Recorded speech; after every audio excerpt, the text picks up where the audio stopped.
subscribe now and press the bell icon. Never miss an update. सभी को नमस्कार। मैं आपका ज्ञान प्रकाश पाठक आप लोगों के सामने। गाइस, हम आज बात करेंगे टेंस के बारे में।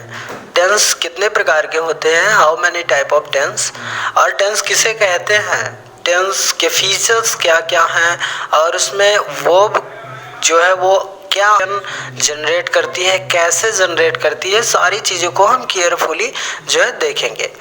और आप मेरा कोऑपरेट कीजिए, वीडियो को बिल्कुल भी स्किप मत कीजिए।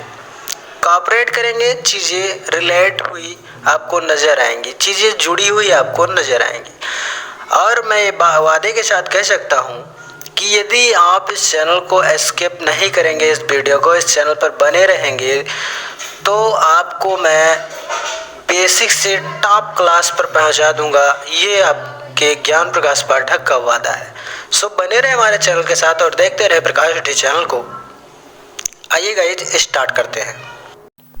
तो आइए साथियों, कहानी को स्टार्ट करते हैं। अब बात आती है साथियों, मेरा विचार ये कहता है कि कहानी को शुरू करने से पहले हम जान लें कि टेंस होता क्या है। टेंस को हम एक लाइन में रिप्रेजेंट करने की कोशिश करेंगे। टाइम ऑफ एक्शन जो है, जिसमें टाइम ऑफ एक्शन होता है, उसी को हम टेंस के नाम से भी जानते हैं।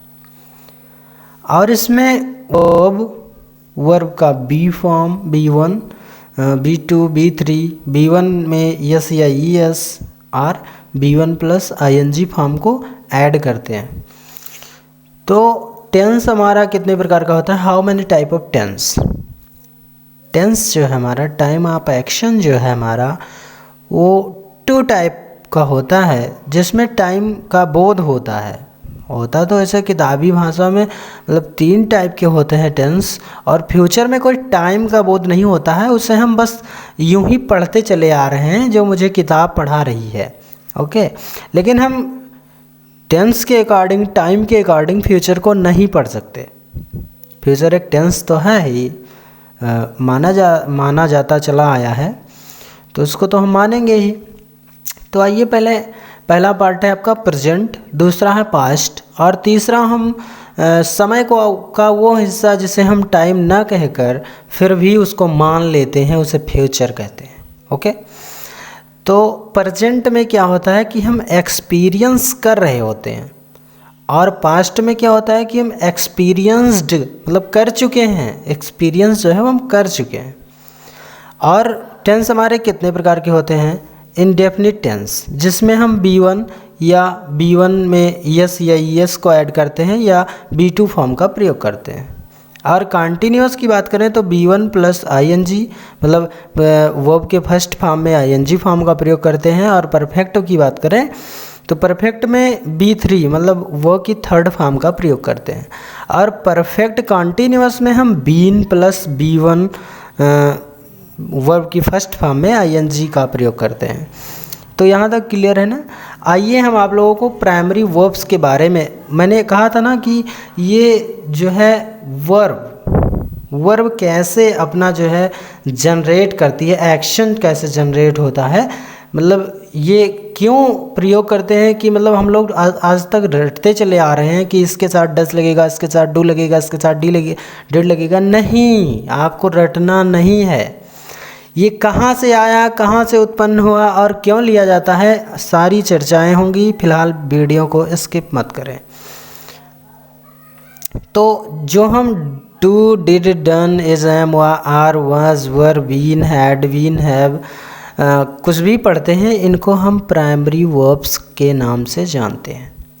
प्राइमरी वर्ब क्या होता है कि डू का जो है 3 फॉर्म होता है, डू, डिड, डन। और सेकंड की बात करें तो बी का जो है 3 फॉर्म होता है। पहला इज, एम, आर, सेकंड है वाज, वर, तीसरा है आपका बीन। और हैव की बात करें तो हैव, हैड, हैड, ये 3 फॉर्म में होता है, हैव, हैड, हैड। अब बात आती है प्रेजेंट इंडेफिनिट टेंस की। प्रेजेंट इंडेफिनिट टेंस कैसे बनता है, क्या होता है। तो प्रेजेंट इंडेफिनिट टेंस में हम पहली बात आती है अफर्मेटिव। अब अफर्मेटिव में यदि हमारा सब्जेक्ट सिंगुलर है तो वर्ब का फर्स्ट फॉर्म में यस या ईएस का प्रयोग करेंगे, और अगर हमारा सब्जेक्ट जो है वो प्लूरल है तो वर्ब की फर्स्ट फॉर्म ही प्रयोग करेंगे, क्रिया में यस या ईएस नहीं लगेगा। और नेगेटिव या इंट्रोगेटिव की बात करें तो सिंगुलर सब्जेक्ट के साथ डज प्लस B1 और प्लूरल सब्जेक्ट के साथ डू प्लस B1। ओके, अब एग्जाम्पल पर हम देख लेते हैं कि ही राइट्स आ लेटर, ये हमारा सिंगुलर सब्जेक्ट है, तो सिंगुलर सब्जेक्ट के साथ जो है हमारा ईएस का प्रयोग हो गया। और प्लूरल सब्जेक्ट के साथ हम देखें तो दे राइट आ लेटर, यहाँ पर यस का प्रयोग नहीं हुआ है। अब तीसरा हम बात करते हैं ही डज़ नॉट, ये नेगेटिव है, he does not write a letter, क्योंकि हम बार बार यस या यस का प्रयोग नहीं करेंगे, डज़ लग गया। डू हमारा जो है तो डू के साथ में ईएस का प्रयोग हुआ तो ये प्लूरल हो गया, क्योंकि मैंने सिंटेक्स में भी आपको बताया है कि अगर हमारा सब्जेक्ट प्लूरल है तो वर्ब भी प्लूरल ही प्रयोग होगा, अगर सब्जेक्ट सिंगुलर है तो वर्ब भी सिंगुलर ही प्रयोग होगा। तो यहाँ पर भी सेम वही है कि he does not write a letter. और इंटेरोगेटिव सेंटेंस की बात करें तो does he write a letter, ये आपका डज पहले आ जाएगा। एंड प्रेजेंट कंटीन्यूअस की बात करें तो is am are plus verb में आईएनजी फॉर्म का प्रयोग होगा, जो है वर्ब आपकी फर्स्ट फॉर्म में आईएनजी का प्रयोग होगा। अब इज के साथ जो है सिंगुलर सब्जेक्ट के साथ इज का प्रयोग, एम का प्रयोग जो है आई के साथ ओनली आई, एंड आर का प्रयोग जो है वो प्लूरल सब्जेक्ट के साथ होगा और B1 में आईएनजी फॉर्म का प्रयोग होगा। एग्जाम्पल पे देखें तो he is writing a letter, he is not writing a letter negative हो गया। इंटेरोगेटिव में he is writing a letter. अब प्रेजेंट परफेक्ट की बात करें तो हैज़ हैव प्लस B3 यानी वर्ब की थर्ड फॉर्म का प्रयोग होगा इसमें, और हैज के साथ सिंगुलर सब्जेक्ट और हैव के साथ प्लूरल सब्जेक्ट का जो है प्रयोग होगा यहाँ पे प्रेजेंट परफेक्ट में। अब प्रेजेंट परफेक्ट कंटीन्यूअस की बात करें तो इसमें हैव प्लस बीन। अब बीन कहाँ से आया हमारा, बीन जो है बी की थर्ड फॉर्म है, समझ में आ रही बात ना। हाँ, तो बी की थर्ड फॉर्म है इसीलिए हम बी से उधार लिए हैं, हैव बी से उधार लिए हैं बीन को, और तब हमारा जाके प्रेजेंट परफेक्ट कंटीन्यूअस बना हैज़ हैव प्लस बीन और प्लस वर्ब की फर्स्ट फॉर्म में आईएनजी फॉर्म का प्रयोग करते हैं।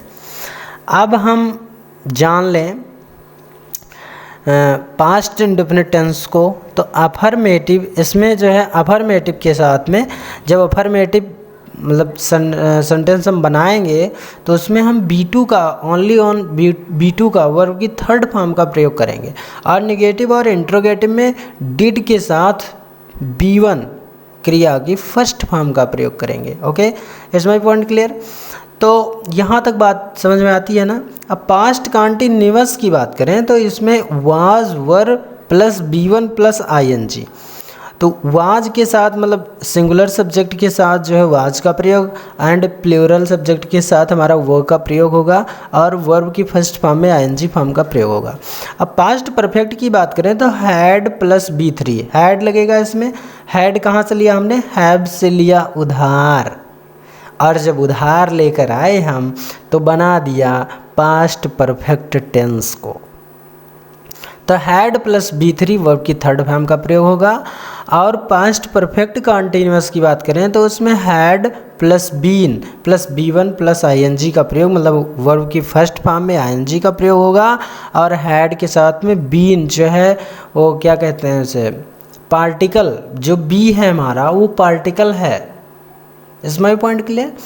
तो बीन जो है हमारा वो पार्टिकल के रूप में यहाँ पर आता है, और आईएनजी फॉर्म का प्रयोग हम पार्टिकल के बाद, और हैड का प्रयोग आईएनजी फॉर्म का प्रयोग हम पार्टिकल के पहले, और बीन का प्रयोग हम हैड के बाद में करेंगे।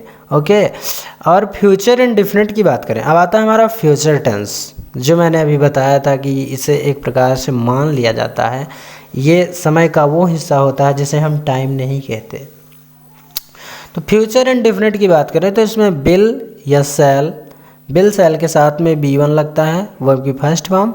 और फ्यूचर कॉन्टिन्यूअस में हम देखें तो बिल और सेल के साथ बी का प्रयोग होता है और बी में B1 का ING फॉर्म जुड़ता है, वर्ब की फर्स्ट फॉर्म में ING फॉर्म का प्रयोग होता है। और मैं देखिए दोस्तों, मैं चाहता हूँ ना कि आपको केवल एक क्लास में पूरे टेंस को क्लियर तरीके से समझा दूँ, इसीलिए शॉर्टकट मीडियम से मैं आप लोगों के लिए हाजिर हुआ हूँ इस तरह के चैप्टर के साथ। और आज मैं आपका सारे टेंस एंड करने वाला हूँ। सो बने रहें वीडियो के साथ और देखते रहें प्रकाश स्टडी चैनल को। गाइस, मैं नहीं चाहता कि आप अगर मेरे चैनल पे आ गए हैं तो कहीं आपको भटकने की ज़रूरत ना पड़े, मैं यही चाहूँगा।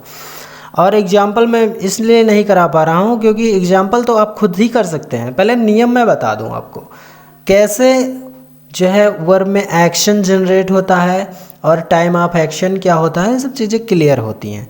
तो फ्यूचर कंटिन्यूअस हमने देख लिया। अब बात आती है फ्यूचर परफेक्ट टेंस की, और सारी चीज़ों को मैंने हाईलाइट के तरीके से लिखा हुआ है कि केयरफुली आप सही से और केयरफुली जो है पढ़ पाएँ।